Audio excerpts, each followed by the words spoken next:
गुरुवार को उत्तर प्रदेश की राजधानी लखनऊ में अखिल भारतीय ब्राह्मण महासभा के द्वारा विशाल महाकुंभ का आयोजन किया गया।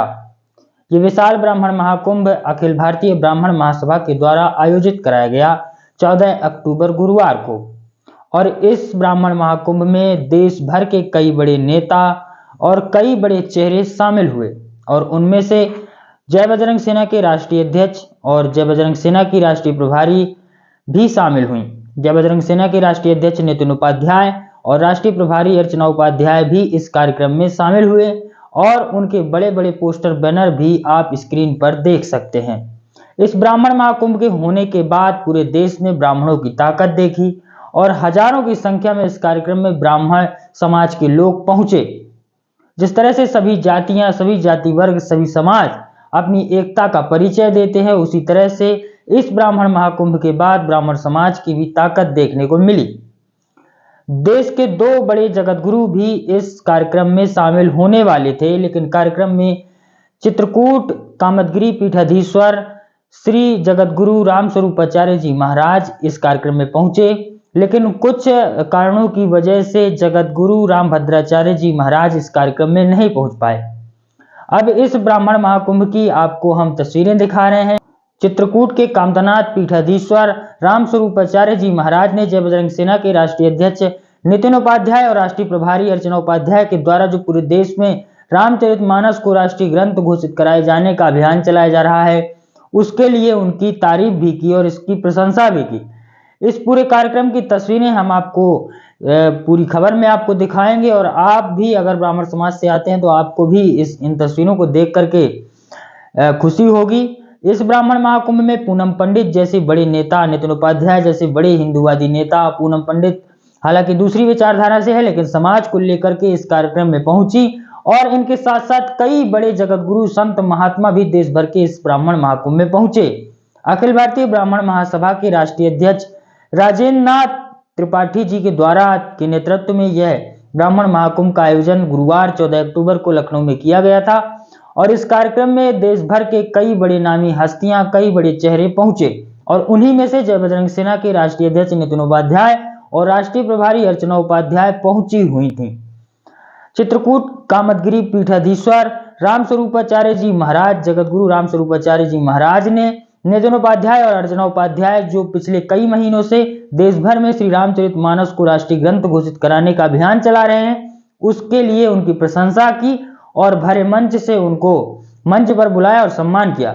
नितिन उपाध्याय और अर्चना उपाध्याय के द्वारा एक प्रतीक चिन्ह भी सभी अतिथियों को, सभी विशिष्ट अतिथियों को भेंट किया गया, जिसकी तस्वीर आप स्क्रीन पर देख रहे हैं। और इस कार्यक्रम के आपको कुछ अच्छे पल जो हैं वो आपको हम दिखाते हैं, तो जनता वाणी के साथ बने रहिए। नमस्कार, जय हिंद। ब्राह्मण समाज ने ही संकल्प लिया है। नितिन उपाध्याय आए हुए हैं मुंबई से और उनकी धर्म पत्नी कहाँ है, अभी तो मुझे यही दिखाई दे।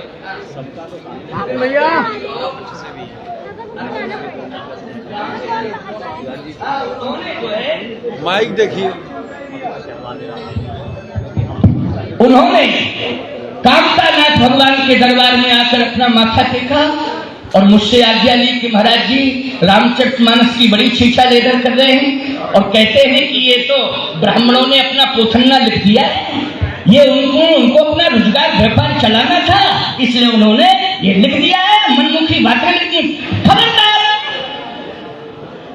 इस प्रकार से अगर अनाप शनाप प्रलाप करोगे रामचरितमानस ग्रंथ के प्रति और ब्राह्मण की बुद्धि के प्रति अनाप शनाप प्रलाप करोगे तो आज ब्राह्मण समाज ये संकल्प ले ले कि जैसे कामदगिरी प्रमुख द्वार से राष्ट्रीय ग्रंथ घोषित करा करके रामचरितमानस के समर्थन में करोड़ों हस्ताक्षर करा के हस्ताक्षर अभियान चला के केंद्र सरकार को मजबूर किया जाएगा, इसे राष्ट्रीय ग्रंथ घोषित किया जाए। इसके लिए आज समूचे ब्राह्मण समाज को और समूचे क्षत्रिय समाज को अथवा जो अपने राष्ट्र का उत्थान चाहते हैं उन सभी को आज हाथ उठा करके संकल्प लेना है कि हम रामचरितमानस सबके कल्याण के लिए है, सब जातियों का कल्याण इसमें छिपा हुआ है, इसलिए सभी मिल करके इसके सम्मान को सुरक्षित करने के लिए राष्ट्रीय ग्रंथ घोषित कराएं। और केंद्र सरकार को मजबूर करें कि रामचरितमानस राष्ट्रीय ग्रंथ घोषित हो। आइए, इसी मानस में लिखा हुआ है क्या? राजाओं ने तलवारें उठा ली और कहा आक्रमण। लक्ष्मण जी ने कहा तो आक्रमण ही होने वाला है, चिंता मत करो लक्ष्मण, तुम्हें डरने की जरूरत नहीं है। फिर रक्षा कौन करेगा? कहे भगवान परशुराम। बोले दिखाई ही नहीं दे रहे हैं। कहे वो तो प्रकट होते हैं। और जैसे ही तलवार उठाई राजाओं ने, आक्रमण करने के लिए तैयार हुए कि सीता जी को जबरदस्ती ले जाएंगे, राम जी को बांध के डाल देंगे, जनक जी के ऊपर प्राणघातक हमला करेंगे। बोलो यही योजना बन रही थी कि नहीं बन रही थी? लेकिन उसी समय जैसे ही तलवार निकाली, राजाओं ने लड़ने के लिए तैयार हुए, उसी समय तहीं अवसर सुन शिव धन भंगा, ओ आए उभ्रग कुल कमल पतंगा। परशुराम जी तुरंत प्रकट हो गए और जैसे ही परशुराम जी प्रकट हुए, परशुराम जी ने कहा सावधान। राजाओं ने देखा, राजाओं ने कहा मौत आ गई है। देखो अन्यायी राजा 10,000 राजा अन्यायी राजाओं ने एक साथ सरेंडर किया है। 10,000 अन्यायी राजाओं ने एक साथ 1 सेकंड में सरेंडर किया है। एक साथ हथियार गिरे। अच्छा बोलो भाई, कितनी बड़ी ताकत है हमारे देवता परशुराम में? जल्दी बोलो, बोलो है ताकत कि नहीं? कि अभी फरसा नहीं उठाया है, अभी फरसा नहीं उठाया है, केवल पहुंचे हैं और देखते ही पसीना निकल गया और राजाओं के, अन्यायी राजाओं के कपड़े ढीले हो गए और गीले हो गए, सब कांपने लगे।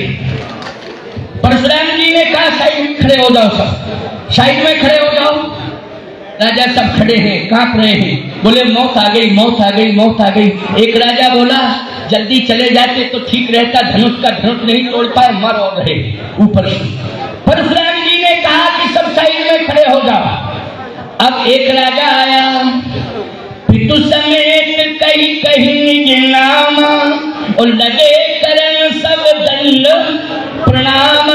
जितने राजा थे सब दंड प्रणाम करने लगे, सबने अपने हथियार फेंक दिए, सब साष्टांग दंडवत कर रहे हैं। बोलो परशुराम जी की ताकत के आगे ये अन्यायी अत्याचारी राजा, बोलो आत्मसमर्पण किए कि नहीं किए? अब आत्मसमर्पण हो गया। परशुराम जी महाराज ने कहा उठो, खड़े हो जाओ, लाइन में साइड में खड़े हो। ये सब राजा कांप रहे हैं, खड़े हैं लेकिन कांप रहे हैं। परशुराम जी ने कहा कि ये धनुष किसने तोड़ा? अब सन्नाटा छा गया। एक राजा कहता है कि कह के आओ कि सांवला सांवला राजकुमार खड़ा है, इसने तोड़ा है। अच्छा एक बात बताओ, परशुराम जी महाराज नहीं जानते कि धनुष किसने तोड़ा है? जल्दी बताओ। भगवान सब कुछ जानता है कि नहीं जानता है? त्रिकालदर्शी है भगवान। बोलो जानता है, तो ईश्वर सब कुछ जानता है। परशुराम जी को पता है कि किसने धनुष तोड़ा, परशुराम जी को पता है कि इससे पहले घटना क्या घटी, सब कुछ जानकारी है। उनको बताने की जरूरत नहीं है, उनको बताने की जरूरत नहीं है। लेकिन आप सुनिए, अंतिम पाठ में की बात है। परशुराम जी ने कहा कि कौन ऐसा है जिसने धनुष तोड़ा, वो सामने आ जाए।